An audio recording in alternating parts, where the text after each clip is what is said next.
var. Götürüp getmeye değerim yoktur. Satılmışam, dağılmışam, ruhum ölüp mən. Savaştan sonra kalan xaraba bir yurt olmuşam. Mənə həyat verərsənmi? Gənc deyiləm, daha canda can qalmayıb. Oxşadın saçlarımı görməyəli çox ağarım. Bir zamanlar mənə dərman təkcə səndin. İndi hər yeməkdən əvvəl sonra dərman.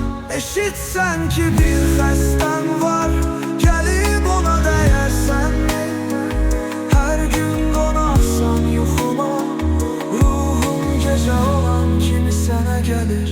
Nə olar ki sən gerçəkdə mənə gəlsən, qucaqlasan, mən də sussam.